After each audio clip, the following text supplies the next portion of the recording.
Shalom Bapak Ibu Saudara yang dikasihi Tuhan Yesus Kristus. Selamat pagi, selamat hari Minggu. Selamat kita berjumpa kembali dalam renungan pada saat ini. Kita bersyukur karena kasih karunia Tuhan, kesetiaannya tidak pernah berubah, selalu dilimpahkannya atas kita.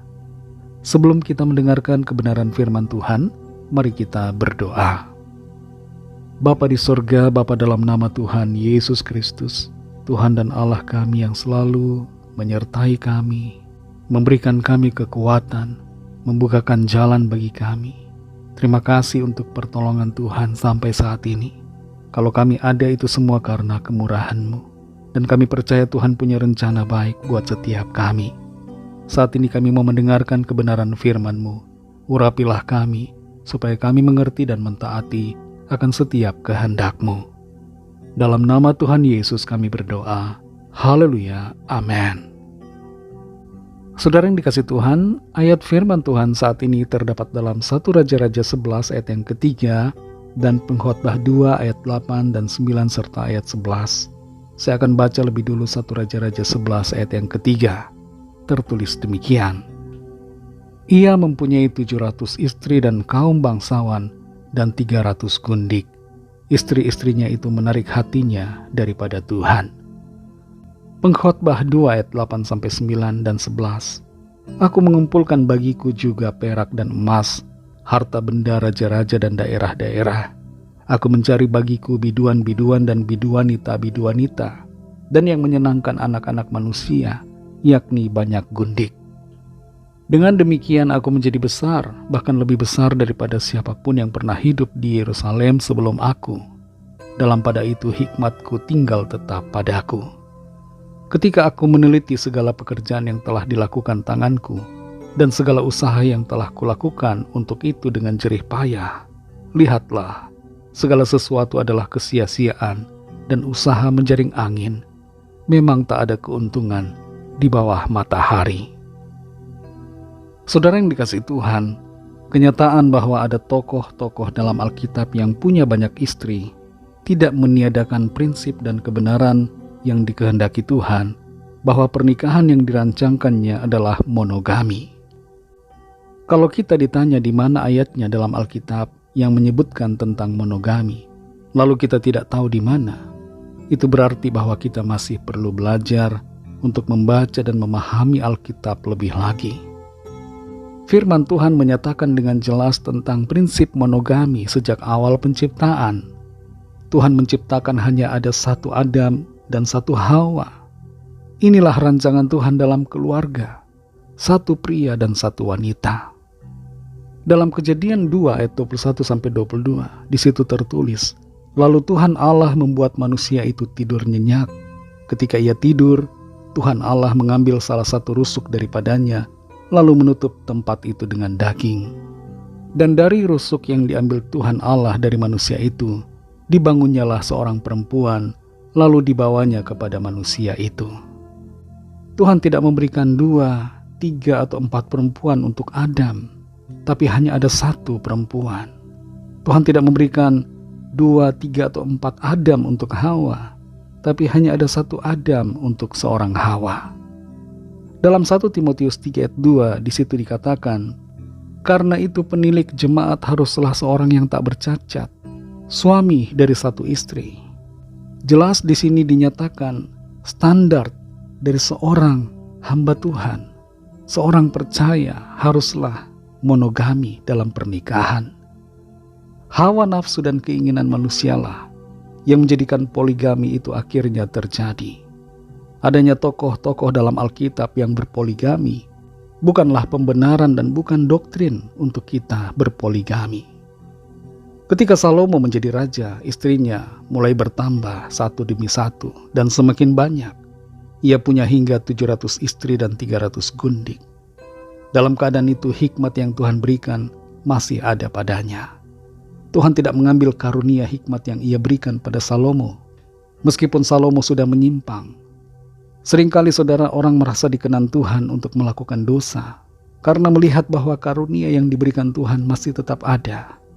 Padahal kalau karunia Tuhan itu masih tetap ada pada kita ketika kita hidup dalam dosa, itu bukanlah tanda perkenanan, tapi tanda bahwa Tuhan itu setia. Namun itu sekali lagi bukan tanda kesetujuan Tuhan akan dosa. Kita harus sadar bahwa kita harus tinggalkan dosa dan hidup dalam kebenaran. Kita perhatikan dalam ayat yang sudah kita baca tadi. Dalam keadaan banyak istri, dalam keadaan yang makmur, Raja Salomo berkata bahwa semuanya itu adalah sia-sia. Jangan mimpi hidup jadi lebih berarti dan lebih enak kalau punya banyak istri atau punya banyak suami. Hidup itu sia-sia adanya.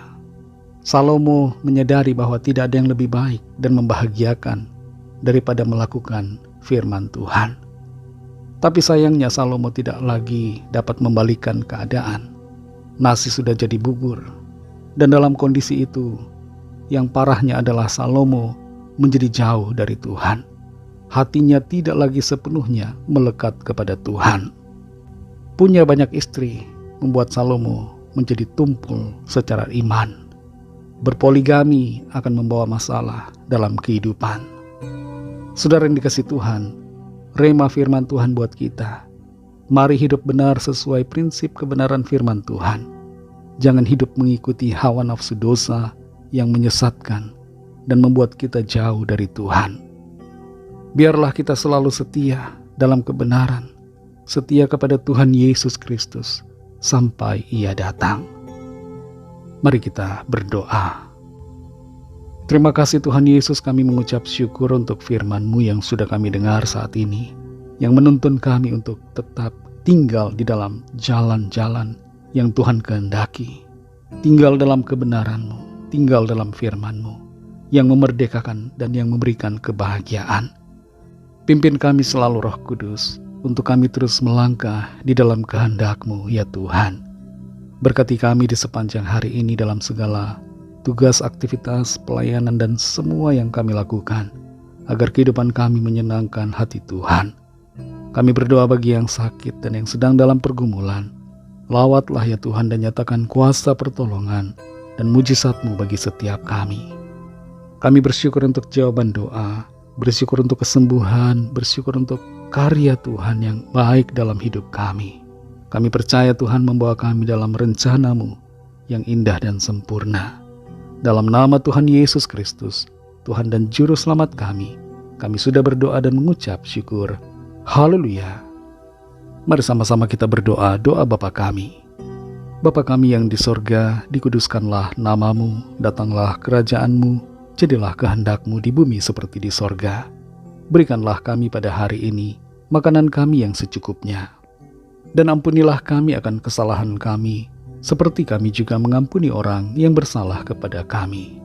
Dan janganlah membawa kami ke dalam pencobaan, tetapi lepaskanlah kami daripada yang jahat, karena Engkaulah yang punya kerajaan, dan kuasa dan kemuliaan, sampai selama-lamanya. Amin. Terimalah berkat Tuhan. Tuhan memberkati engkau dan melindungi engkau. Tuhan menyinari engkau dengan wajah-Nya dan memberikan kasih karunia.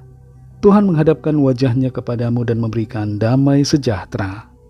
Berkat dan anugerah Allah Bapa, kasih karunia dari Tuhan Yesus Kristus, dalam persekutuan dengan Roh Kudus, menyertai kita semua sekarang ini dan sampai Maranatha Tuhan Yesus datang kembali, dan bahkan sampai selama-lamanya. Dalam berkat nama Tuhan Yesus Kristus, haleluya, amin. Puji Tuhan, saudara yang dikasihi Tuhan, saya percaya firman Tuhan menjadi berkat dan kekuatan buat saudara semua, dan Roh Kudus akan menolong saudara untuk lebih lagi memahami kebenaran firman Tuhan dan hidup selalu dalam kemenangan. Tuhan Yesus memberkati saudara semua. Sampai jumpa dalam renungan yang berikutnya. Haleluya.